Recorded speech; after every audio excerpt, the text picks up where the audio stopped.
Well, good afternoon, everybody, and welcome to another live stream here. Today, we are going to be talking about an HP zbook 15.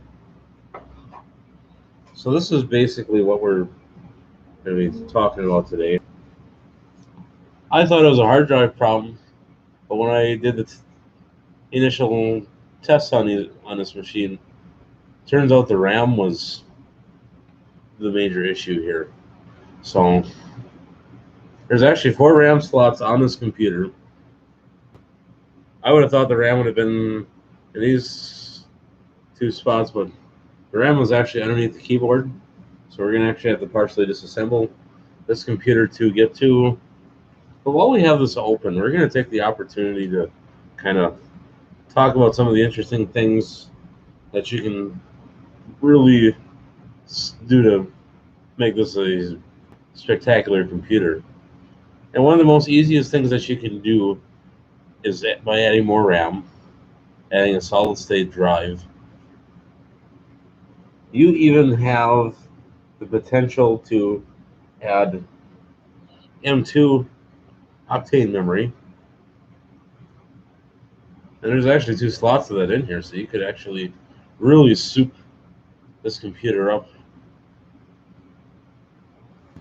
Now, for some reason, the person that had the school that had it put a BIOS password on here, so I cannot get into the BIOS. And they were in there once before when I bought it, but I was stupid enough not to clear the password while I was in there. So now I'm going to have to call them again. But since the campus is probably not going to allow me to come out there and actually have them do that, Lord willing that they'll work with me over the phone, give me the password, because I got like 6, 7, 800, not 100, but I got 8 or 9 other machines here from them that also have BIOS passwords on there. But I need to get BIOS passwords cleared so I can actually carry on with them and do what I need to do with them, because I got quite a bit of stuff sitting in limbo because of BIOS password. But enough said about that. We're going to get back to. So this is another. So this one has a docking capability on here. So if you can use a device like. Well, we'll just take the camera and. So you can use a device like this. And that is a really nice accessory to have. So that's. So the docking station, you can add multiple monitors to it. You can add multiple or extra USB ports, serial. You can use PS2 mouse and keyboard on there if you wanted to. You also got an extra networking jack on there, so you can use 2 jacks at once. And then you got you can have like a 3-screen setup on here. Actually, you could have a 4-screen setup, depending on, because you can use HDMI, you can use DisplayPort, and you can use VGA and DVI. Plus, on top of that, you'd also have your laptop screen tied into, and with Windows 10, when you're going to set that up, the thing you have to be careful is what order you have the monitors in, because you don't want it where one screen does this and then one does that. You want everything all synced together so that when you set that up, that you're not confusing yourself or making it harder on yourself too. So that's something that you got to keep in retrospect. So what's kind of cool is you still get a CD-ROM drive on here. You get a VGA. You got a USB 3.0, even though that's black colored.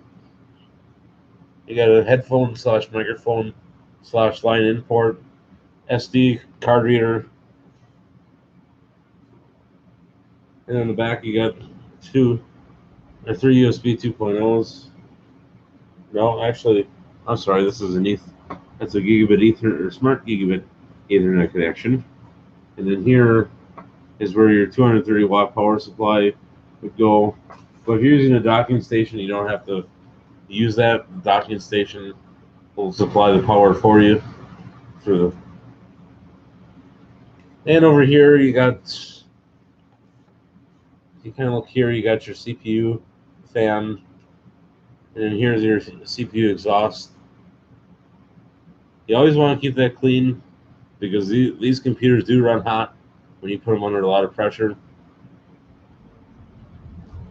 And then you got a Thunderbolt port here. At least that's what I think it is. And then you got an eSATA. No, that's DisplayPort. Sorry.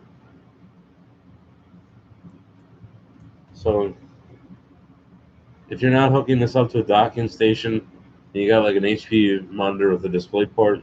What's really nice is it's a plug and play. You just plug it in and automatically configures the resolution appropriate to the size of the laptop and to the monitor.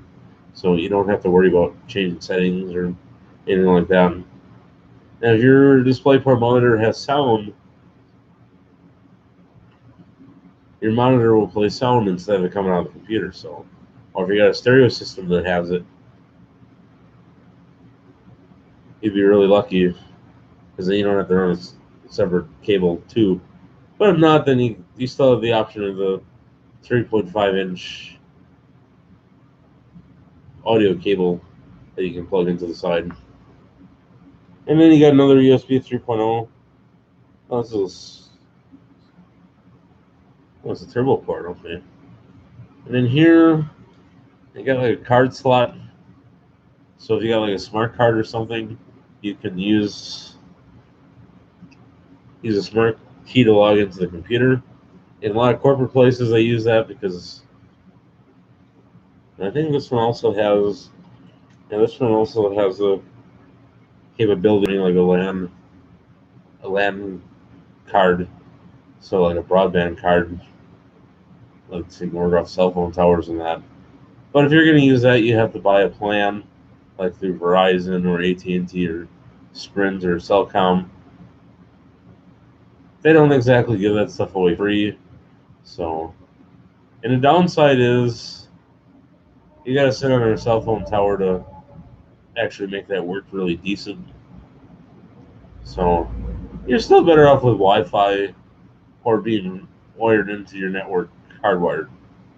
So, this was not a cheap computer for back in the day. It's not the latest and greatest, and it's not the most high-end of the mobile machine either. If I was reading this correctly in the schematic for it, this has a Core i7. It's clocked at 2 point some odd gigahertz, but it's telling me either it has 1 gig of video memory or 2 gigs. The only reason I don't really believe that is because even before the memory went out on here, it never showed any evidence of there being any video RAM. So I don't know if it was disabled in the BIOS or what the situation was there. And you also got a decent sized battery. So this is the battery that came out of here. That is a AR08 14.8 volt 83 watt battery.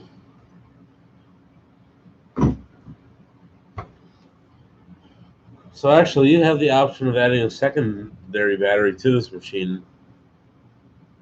A lot of these business laptops you have that option. This one still does feature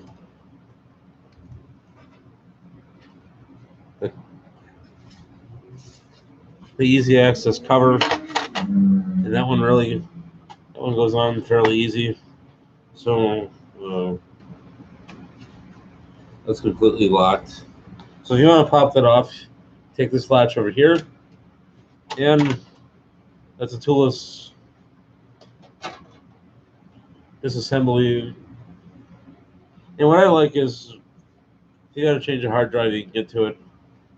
You only got 3 screws you got to take out to get the caddy out.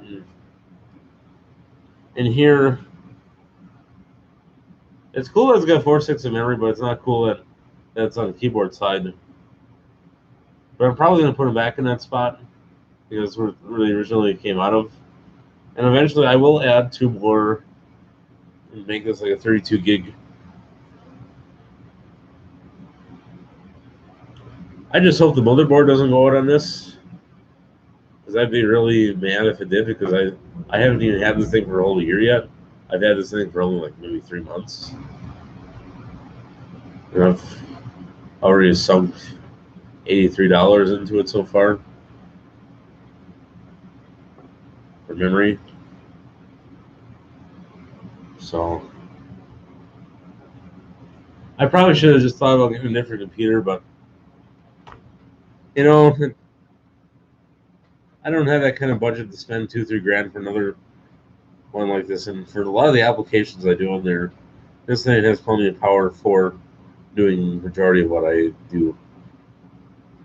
The only thing that I wouldn't be able to do on here is video edit or other graphical entities. We're not going to take it apart in this video. This is just kind of an overview of what we have here.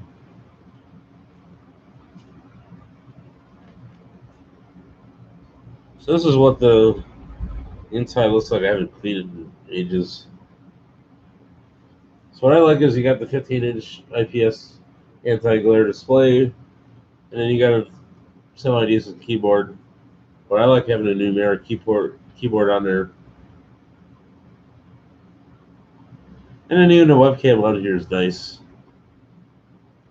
You know, when I have used this on numerous occasions for Zoom meetings, BlueJean, Skype. I don't think I've ever done FaceTime with it, but and then for a lot of YouTube stream or live streams, I use that, and it works quite well. I can't complain. Overall, this computer, since owning it, I can't really complain about the performance of it. It works every day that I needed it. It always turned on. I never had any problems up until this point, so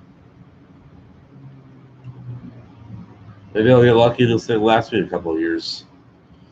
That would be nice. So on that note, I hope you enjoyed this little start of...